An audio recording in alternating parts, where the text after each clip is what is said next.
Hi friends, welcome to Annapoorani channel. இப்போ நம்ம பருப்பு உருண்டை குழம்பு செய்ய போகிறோம். அதுக்கு செய்முறை, இப்போ கடலப்பருப்பு ஒரு 3 மணி நேரம் ஊற வச்சு எடுத்துருக்கோம். இப்போ அதை அரைச்சிக்கிறதுக்கு அதுக்கு தேவையான பொருட்கள்: 1 ஸ்பூன் சோம்பு, இஞ்சி பூண்டு, 3 காஞ்ச மிளகாய், உப்பு கொஞ்சம், அரைச்சிக்கலாம். இப்போ அதை அரைச்சி வச்சு எடுத்து வச்சாச்சு.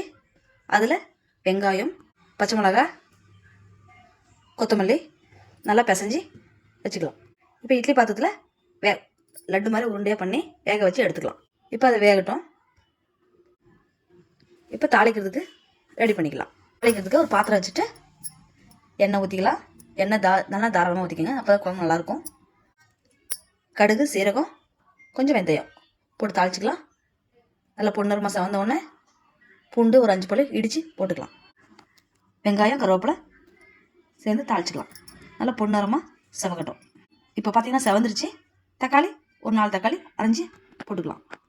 நல்லா தொக்கு மாதிரி சுருண்டு வர அளவுக்கு வதக்கலாம். இப்போ பாருங்க வதங்குது. அதில் மஞ்சத்தூள், வெறும் மிளகாத்தூள், குழம்பு தூள், தனியாத்தூள் போட்டு தேவையான அளவு உப்பு இப்போ நல்லா வதக்கி விட்டுக்கலாம். இப்போ பாருங்கள் நல்லா வதங்கிச்சு. நம்ம புளி ஊற்றிக்கலாம். புளி ஊற்றி நல்லா கலந்து விட்டாச்சு. பச்சை மிளகாய் ஒரு 2 உங்களுக்கு தேவைப்பட்டால் போடலாம், இல்லைன்னா வேண்டாம். இப்போ நல்லா கொதிக்கிட்டோம்.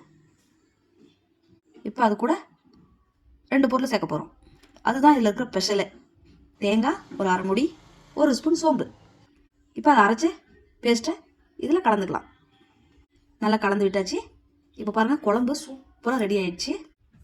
சாப்பாடுக்கு ரொம்ப டேஸ்டியாக இருக்கும். இட்லி தோசையும் அட்டகாசமாக இருக்கும். இப்போ குழம்பு ரெடி ஆகிடுச்சு. இப்போ வேக வச்ச உருண்டையை இப்போ வச்சுருக்கோம். அது இப்போ கொதிக்கிற குழம்புல போட்டுக்கலாம். நல்லா கலந்து விட்டுக்கலாம்.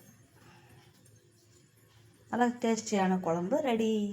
இப்போ கொத்தமல்லி மேலே தூவி விட்டு அவ்வளோதான், சூப்பரான பருப்பு உருண்டை குழம்பு ரெடி.